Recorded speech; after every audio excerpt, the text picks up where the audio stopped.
Namaste everyone. Welcome to physics class. We have been discussing about dual nature of matter. So we have to use quantum nature of light while discussing about photoelectric effect. You have seen what is photoelectric effect. When light of suitable frequency is made to incident on certain metal's surface, electrons come out of the metal. That is called photoelectric emission. Emission of electrons from the surface of a metal when light is made to fall on this. Namaste. I hope you are doing well. Now, today we will continue the discussion. We will see what Einstein, by using the theory of Max Planck, that is quantum theory, how did he explain photoelectric effect? Hallmark and Lenard, along with Henry Church, they gave some observations saying that many things like by changing intensity, frequency and all, what changes occur in photoelectric effect. So we will for first some 20 minutes we will have that discussion on the experimental observations, then we will go to Einstein's explanation. Okay, by using quantum theory, right? So we have again pen and paper, keep on drawing it. As many times you draw, more confidence you will get. So you have a vacuum chamber, a evacuated tube, and it is connected to two electrodes. You know this is which window? Quartz window, because you are going to put ultraviolet light over this. So I don't name the, or we will finish it. This is quartz window,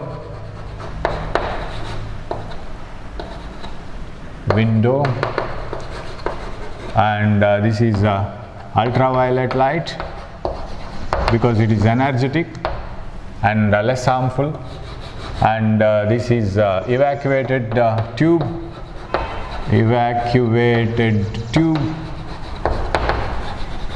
okay. Then here this is connected here, and here you have an anode, and here you have cathode, and there is a commutator key here with 3 switches, 2 gaps, and this is connected over here, and this is connected over here, and there is a direct connection to the 3rd key like this, and this is to the battery for the accelerating potential. So here is a resistance or a wire of rheostat, and here is a high tension battery, okay, and of course this is connected to the variable end where you can vary this. This is not connected, this is connected, and here is a voltmeter needed to measure the EMF, how much stopping potential you have given, and this is micrometer to read the current. Circuit is over. So in usual cases this is connected, but we don't show any connection. Actually this is connected, and in order to measure the reverse potential, that is the stopping potential, we change the connection here, that's all. And now the cathode is given negative, because you know from the cathode if you come like this and like this, it is given negative, and this is given positive.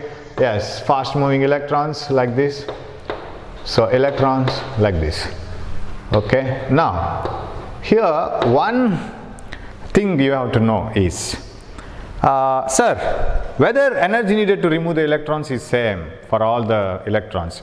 There may be some difference, because we know that when we reverse this potential, so I will directly jump into the topic now, right? I don't give you all the introduction.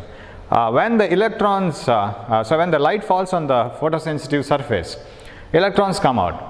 Do all electrons use the same amount of energy to come out? We call it as work function. Work function is a constant for a metal, and we say that it is almost same, but there may be a small difference in the electrons. So when the electrons come like this, you stop the electrons and ask them, how much energy you have used to come out? Sir, I have used some 2 joules of energy, or 2 into 10 to the power minus 19 joules of energy.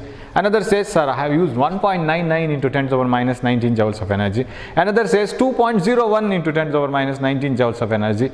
So it uses little different energies. Why it is so? Because electrons may be in different levels inside the metal. Some electrons may need more energy to come out. Some electrons which are very close to the surface may need little less amount of energy to come out.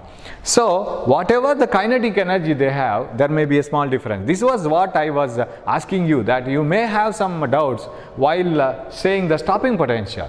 While explaining the stopping potential, we say, suppose this is positive, of course all the electrons which are emitted will come to the anode and you will get a sufficiently good current, right? Current will, because electrons will flow and they will show the current. Now when this is reversed, when the anode potential is reversed, instead of giving positive to anode in order to attract the electrons, if you start giving negative to the anode in order to repel the electrons, we know that when it is plus 2 volt, right? Plus 2 volt, electrons can come here. When it is plus 1 volt, electrons can come here. When it is 0 volt, electrons can come here because they have enough amount of energy. Even though this is not attracting when the potential is 0 volt, electrons, they have themselves some energy and they can reach this anode. When you give minus 1, some electrons can't reach. What do you mean by that? Minus 1 potential, if you want to convert it into kinetic energy, so you know that potential difference is work done in taking the charge, W by Q. So any battery will have a potential difference. How much work it will do in taking the charge? What is the work done? Work done is charge into potential. So if you can stop some electrons with the minus 1 volt, what is the kinetic energy? Charge of electron E, 1.6 into 10 to the power minus 19 coulombs, that is the charge of electron, into potential, stopping potential. But minus 1 volt cannot stop all the electrons, only few electrons. How come it is? Because if all the electrons use the same amount of energy to come out and use the same remaining energy as kinetic energy, then all electrons must be stopped by one negative potential, isn't it? How come this minus 1 volt can stop few electrons, not all electrons? The reason is this one. Even though we say that the work function is a constant, some electrons may require more energy to come out. Some electrons may require, which are very close to the surface, may require less energy to come out. So what happens? There will be some difference in the kinetic energy. So you may use 70 rupees for your traveling expense, and your friend may use 75 rupees because he may need 5 rupees for auto charge to come to the bus stop. And there may be few such differences, and another person may use 80 rupees for traveling because he may use 10 rupees for traveling extra with the auto with some luggage and all. So there will be some difference around 70 rupees.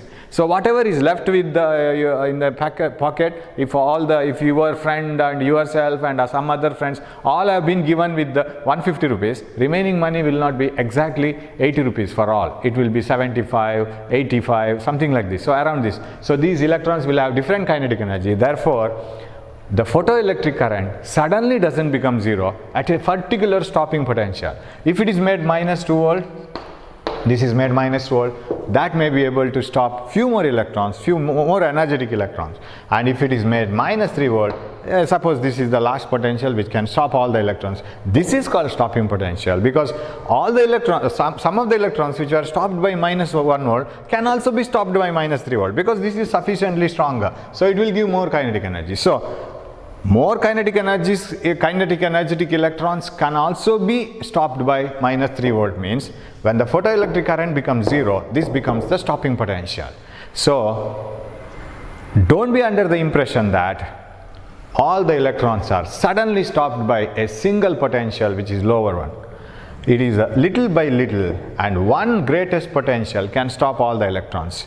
Now minus 4 volt, however, it can stop all the electrons. So this becomes the minimum negative potential which can stop all the electrons. That is why it becomes a stopping potential. So for a sudden one particular potential, all the electrons don't stop. They will, in groups they will stop. Some electrons are stopped by a little fair good negative potential. Some more electrons will be stopped by another negative potential. But a fair good negative potential will stop all the electrons, right? So kinetic energy of emitted electrons is not exactly the same. Different electrons may have different kinetic energies because of their difference in energies to come out, because their positions are different inside the metal. So some require more energy to come out. Okay, let it be. But what is the dependence now? Which depends on what? That is what we have to discuss. We have discussed it in the last class, but we will recap it, right? Oh, this is not here. Yes. Now, right. One dependency is intensity. So Hallwalk and Lenard did the experiment. They came to know that first conclusion they make is photoelectric effect is an instantaneous process. What do you mean by instantaneous process? As soon as the light falls, electrons come out. And there is no time gap. The time gap needed is very less. As soon as the light falls, you find the electrons coming out and you can get the current. It is an instantaneous process. Why? Don't know. They don't know the reason for that. Secondly, there is a minimum frequency below which no photoelectrons are emitted, right? So I'm putting all the things what we have discussed earlier. There is a minimum frequency below which no photoelectrons are emitted and above which photoelectrons are emitted, and that minimum frequency nu naught is called threshold frequency. This is called nu. Nu is the frequency of radiation. F is general frequency symbol, but for light or radiation, electromagnetic radiation, we name it as nu. It is not mu. Mu is this one, mu. This is nu. So nu naught is a threshold frequency. It is the minimum frequency above which photoelectric emission can take place, and below which no photoelectric emission can take place. And if you convert this into energy, h nu naught, that gives the work function. And sir, as we have, there is a minimum frequency, don't we have another maximum wavelength? Because you know E is equal to hc by lambda, which is equal to h nu. So don't you have a maximum wavelength? Yes. If you want to make the photoelectric emission to occur, increase the frequency beyond the threshold frequency. As you increase the frequency beyond threshold frequency, the more and more energetic electrons come out. But they use the same energy to come out, almost. Okay, what about wavelength? Go on decreasing it. Because as you decrease the wavelength, energy becomes more and more. So, what do you mean by threshold wavelength? The maximum wavelength below which photoelectric emission takes place. The minimum frequency above which photoelectric emission takes place, right? If you go on increasing nu naught, h nu naught will increase, so electrons can come out. If you want to increase the energy, decrease the wavelength. That means from a maximum value, go on decreasing. The maximum value of wavelength below which photoelectric emission can take place and electrons can come out is called threshold wavelength lambda naught. And how to convert this one? hc by lambda naught, and lambda naught is called threshold wavelength. Threshold means that critical kind of value, threshold minimum value or the junction value, threshold wavelength. Okay, electrons come out. Third conclusion, photoelectric current was found to be directly proportional to intensity of incident light, and it does not depend on, no dependence on frequency nu. Right? Photoelectric current was found to be more and more as the intensity of incident light is made more and more, and there is no dependence on the frequency. When the frequency is increased, there was no change in the photoelectric current, provided nu is greater than nu naught, right? If you are taking a suitable frequency which is greater than or equal to threshold frequency, then photoelectric emission takes place and you will get photoelectric current. But if the frequency, if the intensity is increased, photoelectric current increases there onwards. But if you increase the frequency, photoelectric current doesn't increase. So if you draw a graph of current, photoelectric current versus frequency nu, then it is photoelectric current versus intensity of incident light, you get a graph starting from 0. That you know. That is another conclusion. And next conclusion, that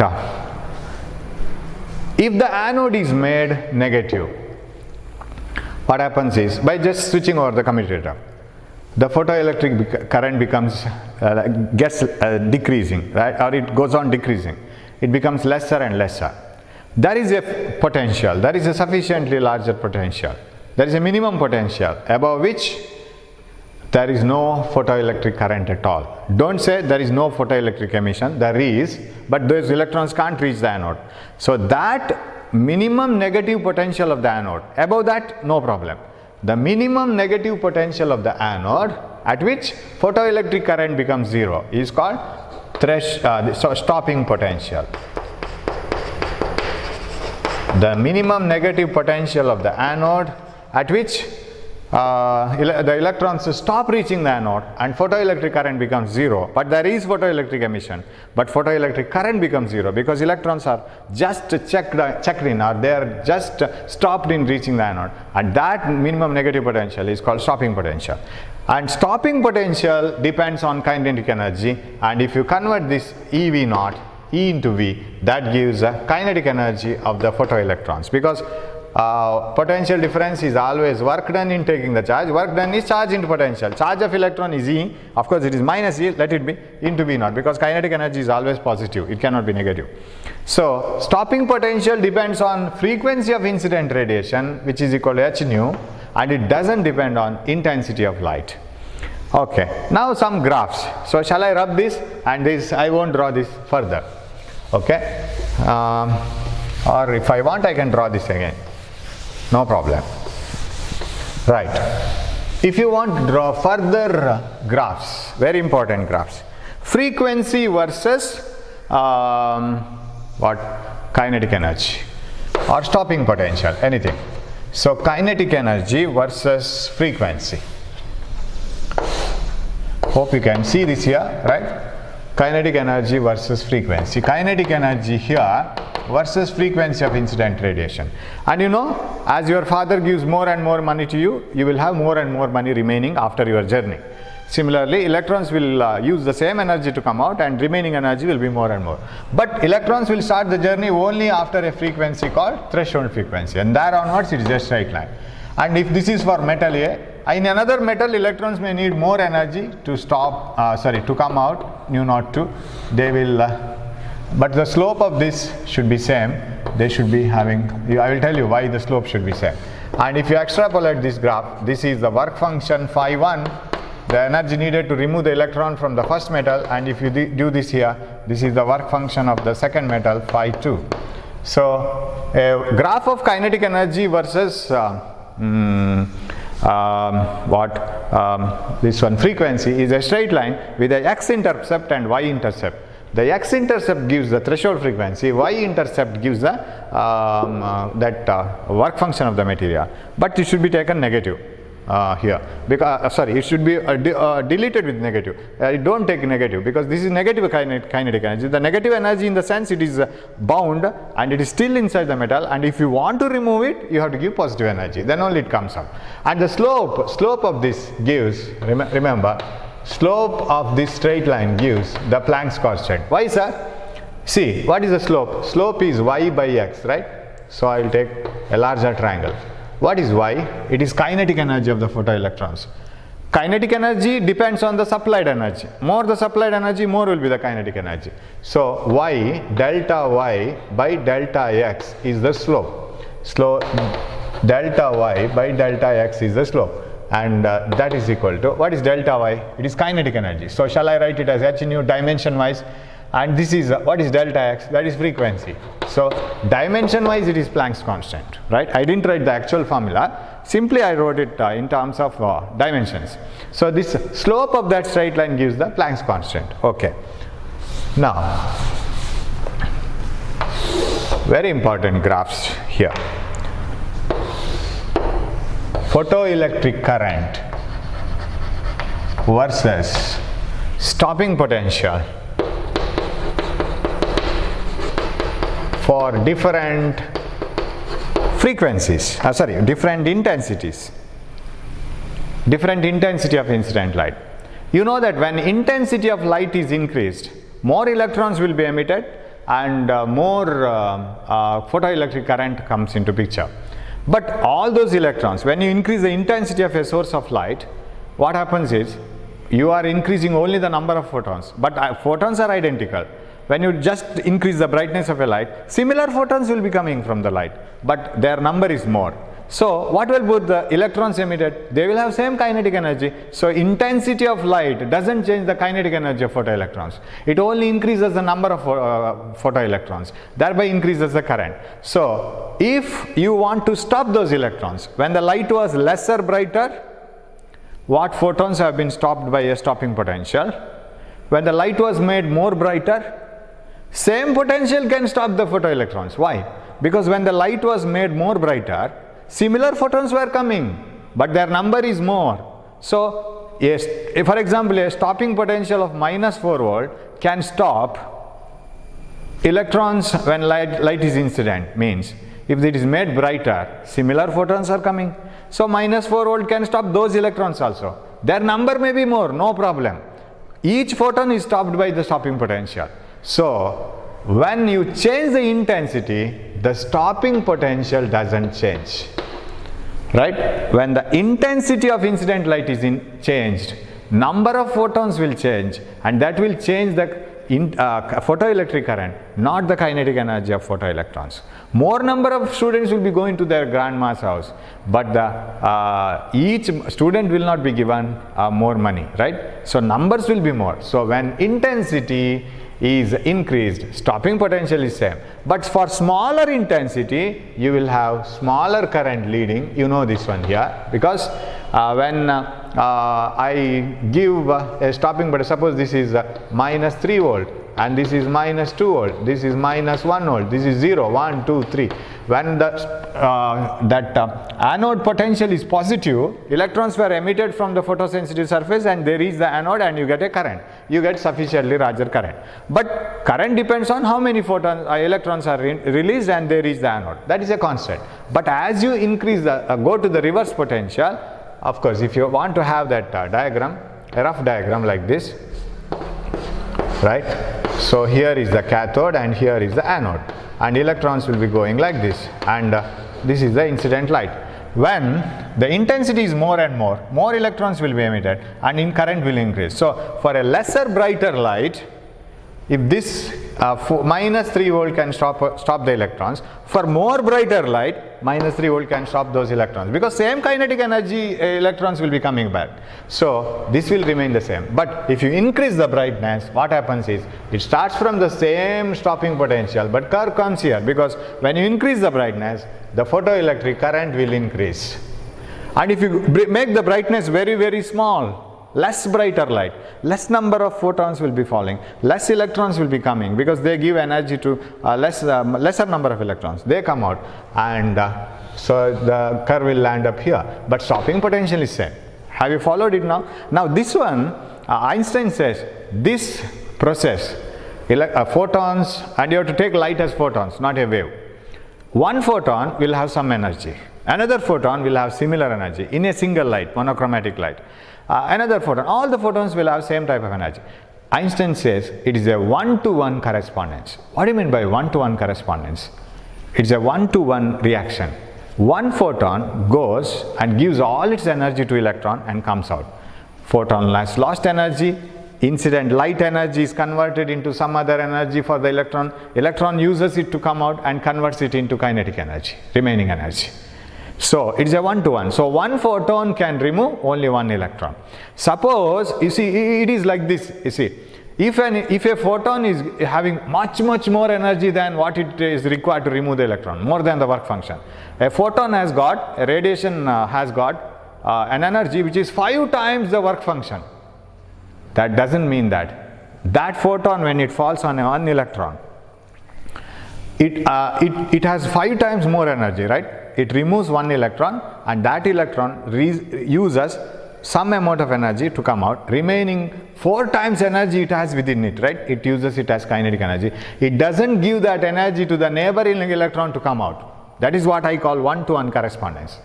If your father gives you 200 rupees, 210 rupees say, he gives you 210 rupees, you have 3 times more money than what it is required for traveling. What you will do?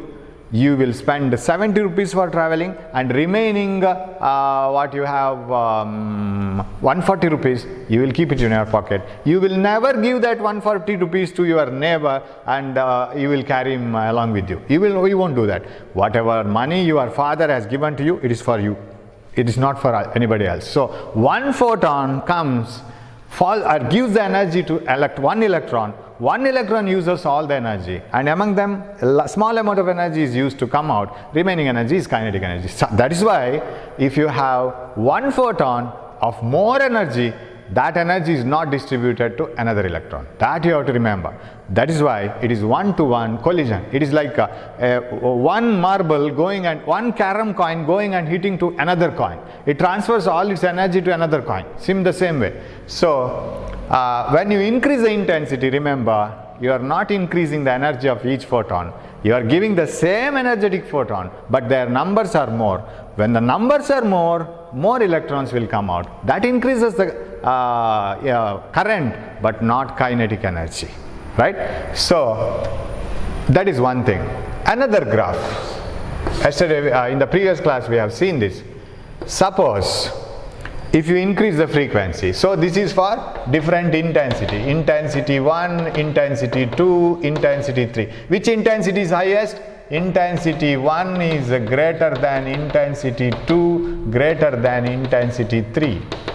This is, intensity 3 is the very less intensity. This is more brighter light. More photons, more electrons, but all electrons can be stopped by one stopping potential because all are same energetic. Now, let us increase the frequency, not brightness, not intensity of light. We will increase the frequency. For different frequency we will do. Same light, same brightness, different frequency. In the sense, I change from blue light to yellow, yellow to green, green to something like this. We will increase the frequency. When the incident frequency is less, what happens? When the incident frequency is less, the energy required to come out is same, remaining energy is less. When the incident frequency is more, electrons are more energetic. They will use the same energy to come out, remaining energy will be more. So when the frequency is increased, kinetic energy of electrons goes on increasing. Now you require more and more stopping potential. But photoelectric current will not change. Why? When the photoelectric current depends on how many photons or how many electrons cross per second. That depends on how many photons fall on the surface. And how many photons fall on the surface depends on intensity. But we are not changing the intensity, we are changing the frequency. When the frequency is increased, we are keeping the same number of photons, but each photon is made more and more energetic. That's all. 100 photons are falling means same 100 photons, but make more every photon more energetic, more and more new, more and more H nu. Right? So when the frequency is increased, the remaining kinetic energy of the electrons will be more and more, and that requires more and more stopping potential. That means for lesser frequency, the curve starts from here. Of course, it will lead to some current, because for minus 1 volt, so minus 2 volt, lesser frequency means minus 2 volt is enough to stop the electrons, say. And when you come to minus 1 volt, some electrons may move and they will produce some current. When the potential is 0 volt, stopping potential is 0 volt, and some more electrons can reach and produce current, more current. So this is current. Right?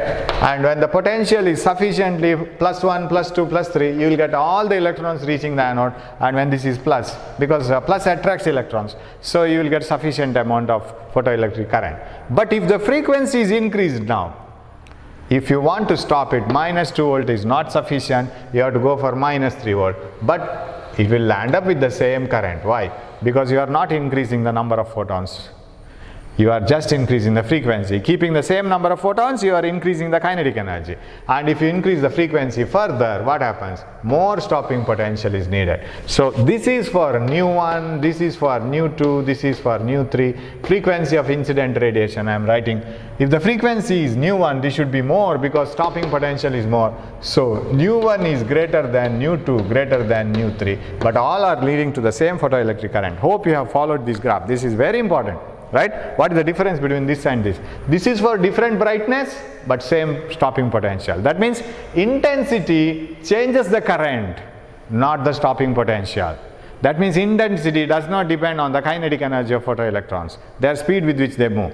Whereas frequency changes the stopping potential. That means incident frequency depends on, or it changes the stopping potential depends on the incident frequency. It doesn't change the photoelectric current. So this dependence is explained. Now I will rub this. This is the I will stop the explanation of the graphs, but graphs are very important. In the next class, I will put the notes on the, you have already got the notes.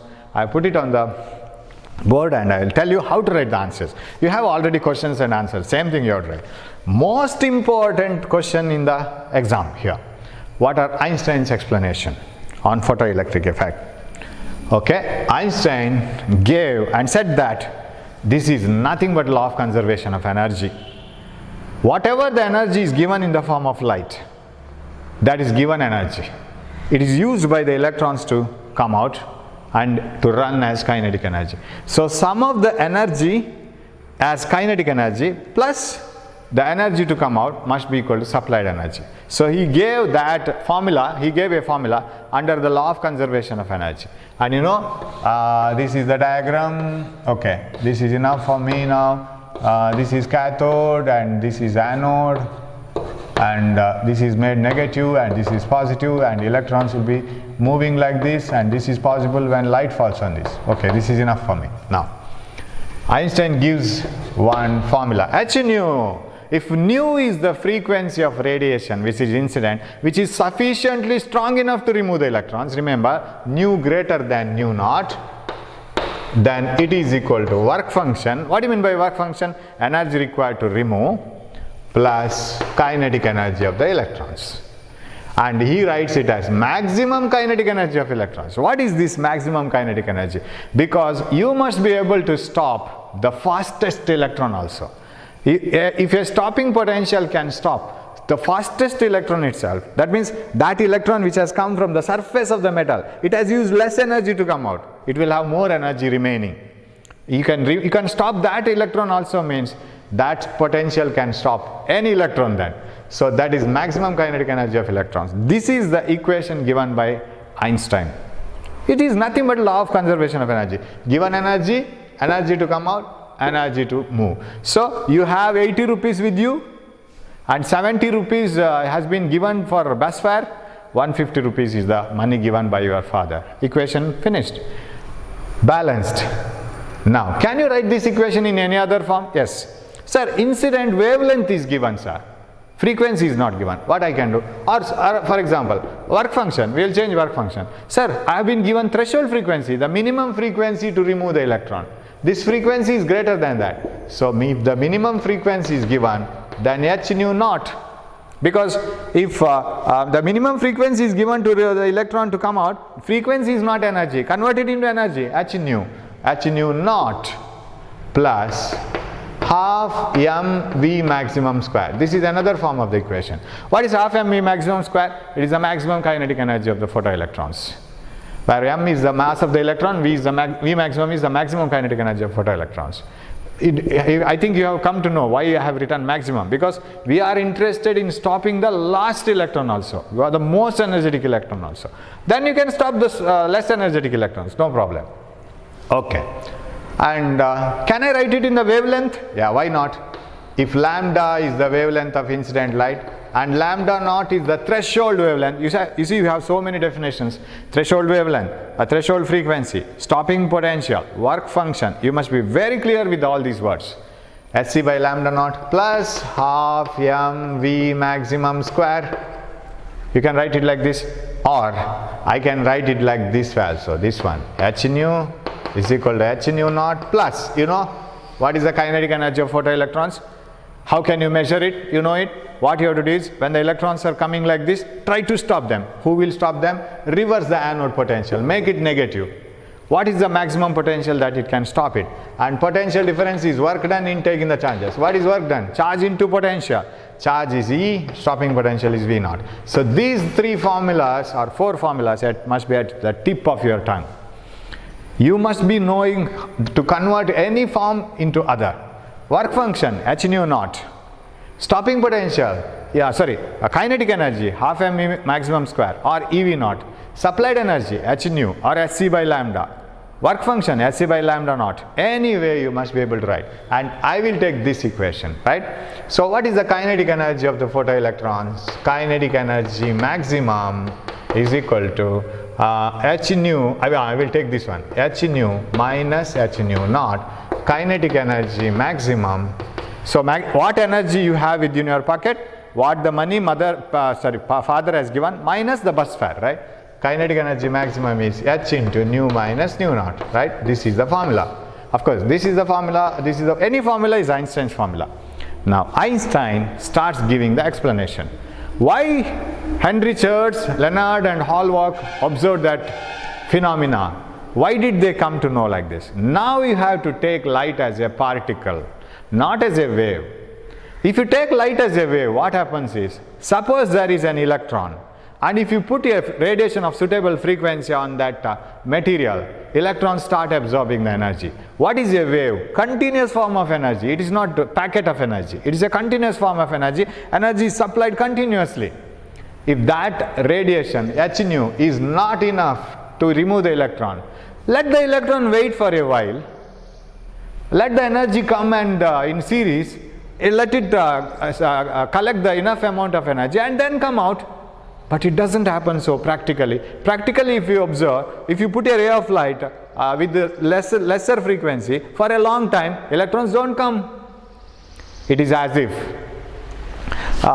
suppose a kid is in the well, right? And he has to be removed up, right? You have to send a sufficiently stronger person to pull him out, isn't it? And that person must be able to put the whole energy within a time and pull the kid out. Sir, why can't I send a smaller person so that he can send the energy, or he can spend the energy for a long time and he can do that? No, it is not possible. If you can put the energy all at once, you can do it. But if you have lesser energy, why can't you do the work for a longer time and take him out? Not possible. If you want to pull him, you have to pull him at once, right? You can pull him today for 1 feet above and leave him, and tomorrow eat well and come and again pull him to 1 feet above, and little by little, 1 feet by 1 feet. You can't do that work that like that. You have to pull him all at once out of the pit, out of the well, isn't it?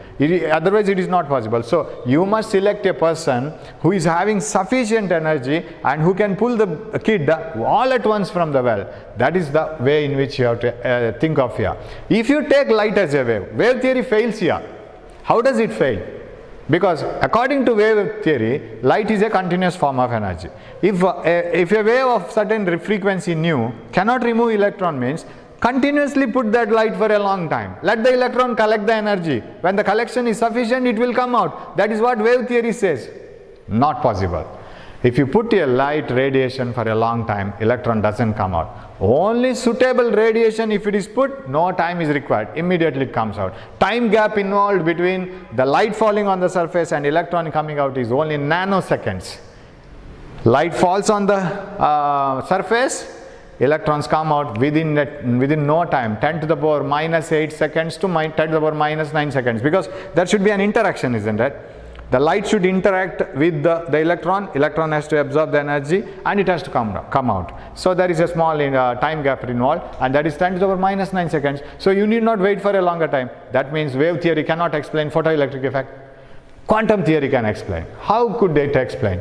Einstein says it is a particle-particle collision. Light is a particle, as told by Max Planck. The quantum theory is correct, and quantum theory could explain the photoelectric effect very well. And when light is taken as a packet of energy, if that each packet of energy is having sufficient amount of energy, it can fall on the surface and can remove the electrons. That is the simplest explanation. So if that energy is not sufficient, of course electrons don't come. And if you put that radiation for a long time, never.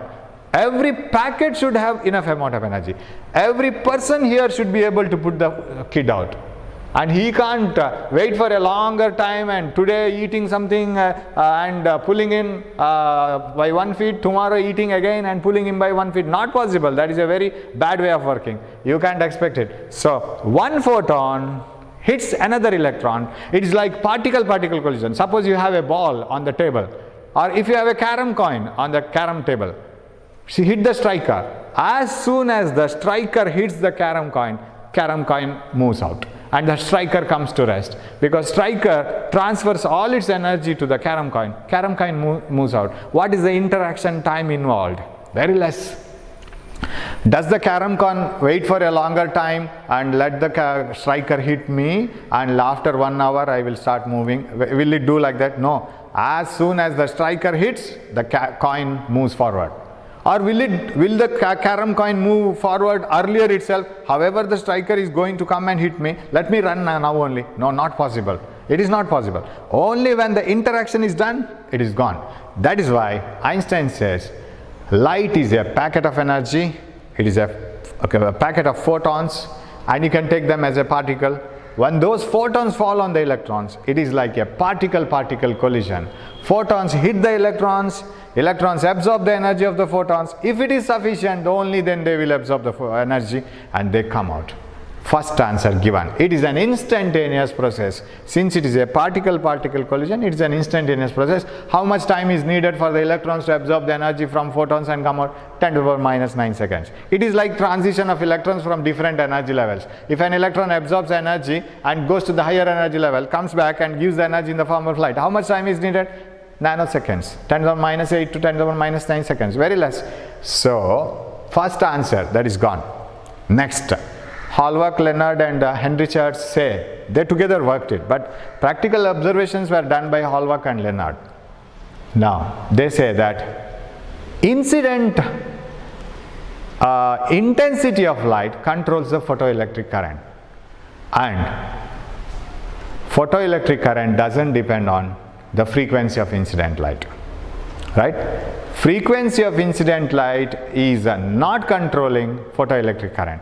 It is obvious because you see here in the formula, you have frequency of incident light and the threshold frequency. We don't have current at all. That equation doesn't contain current at all. When you increase the intensity, brightness, why does photoelectric current increase? Of course, that explanation I have given already. Einstein says, when you increase the intensity of incident light, according to quantum theory, you are increasing the number of photons. You are bringing more and more people who are energetic, right?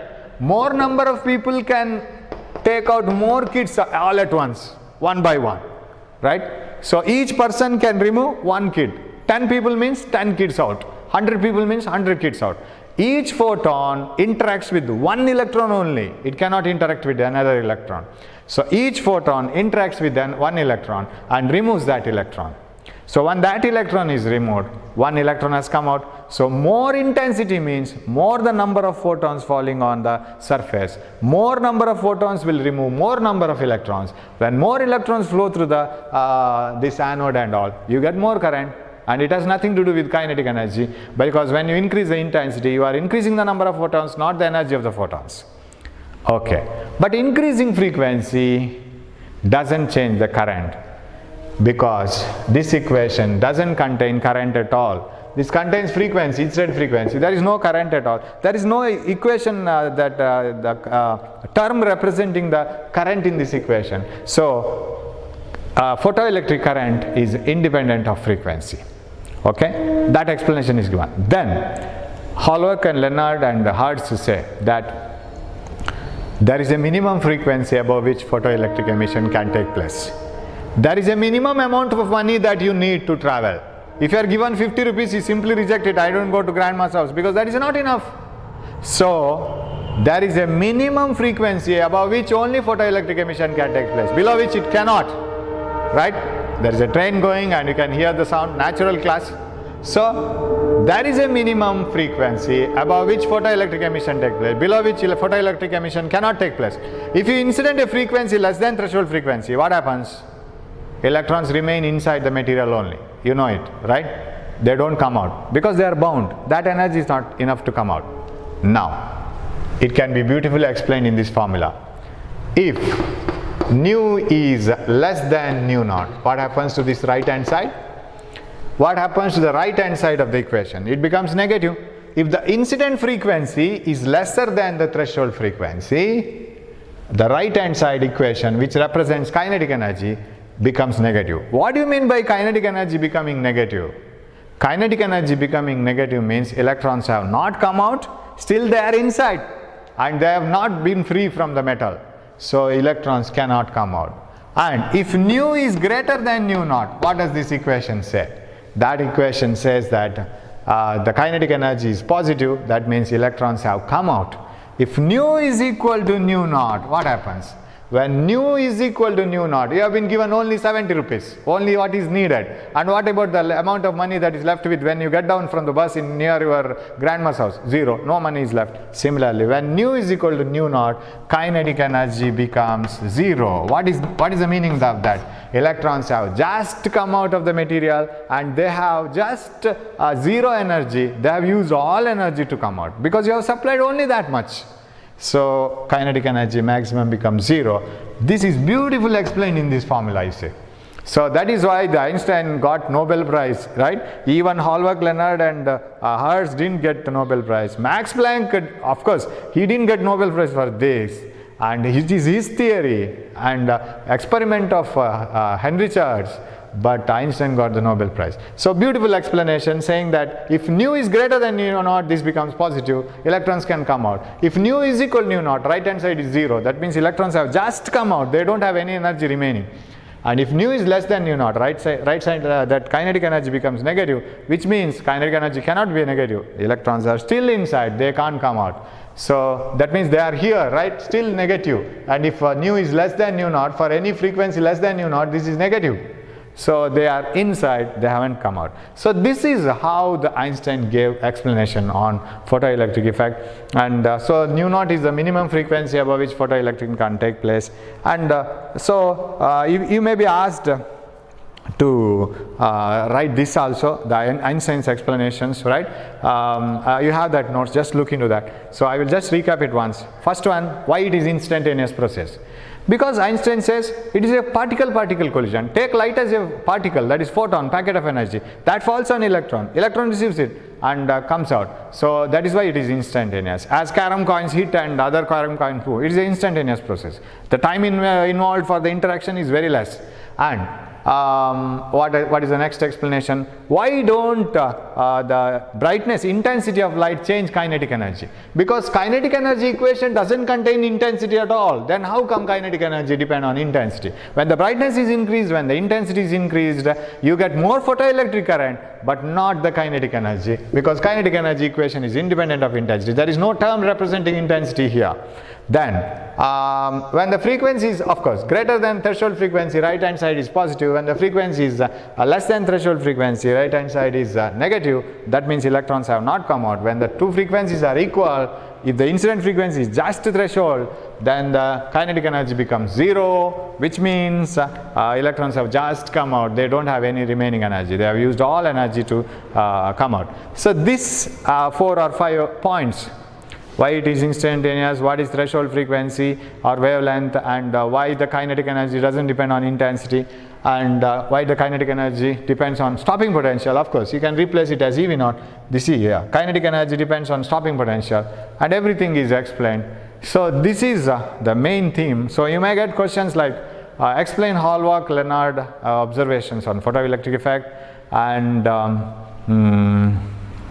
what are Einstein's explanations on photoelectric effect, explain different graphs, frequency versus kinetic energy, and of course you can draw one more, frequency versus stopping potential, because stopping potential is a measure of kinetic energy, right? EV naught is kinetic energy. So shall I replace this with the stopping potential for different frequencies? More the frequency, more will be the stopping potential. Curve will be same.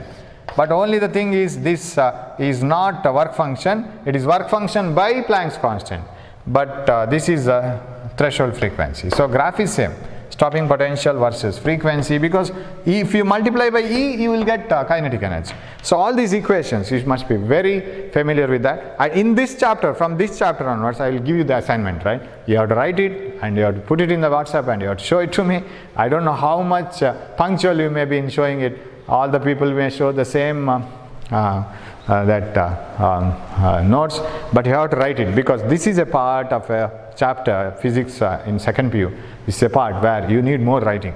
You have to write it properly, because more sentences have to be written, no much derivations. Understanding concept is very important, but very, very important part.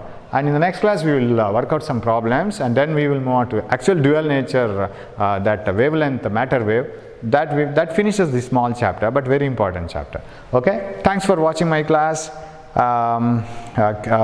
care of your health, and at the same time work well, because don't waste time. And once the classes start, I don't know how fast it will move. You will not get time for anything, right? No relaxation afterwards. So keep in touch with the subject. Thanks for watching my class. We will meet in the next class. Thank you.